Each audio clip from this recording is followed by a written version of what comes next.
New York में वज़ीर-ए-आज़म शहबाज शरीफ की आलमी मालियाती फ़ंड की मैनेजिंग डायरेक्टर क्रिस्टलिना जॉर्जीवा से मुलाकात हुई है। वज़ीर-ए-आज़म ने पाकिस्तान के साथ IMF की देरीना तामीरी शराकत को सराहा है। वज़ीर-ए-आज़म ने मुख्तलिफ इक़दामात के ज़रिए IMF की जानिब से पाकिस्तान की बरवक्त हिमायत का एतराफ़ किया।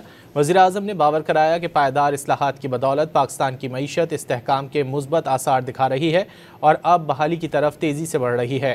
वज़ीर-ए-आज़म ने कहा कि पाकिस्तान की मईशत पर हालिया सैलाब के असरात को IMF के जायज़े में शामिल किया जाना चाहिए। IMF की मैनेजिंग डायरेक्टर ने पाकिस्तान में सैलाब से मुतासर लोगों से हमदर्दी का इजहार किया। उन्होंने बहाली के मौसर इक़दामात के लिए नुकसानात के तखमीने की अहमियत को उजागर किया।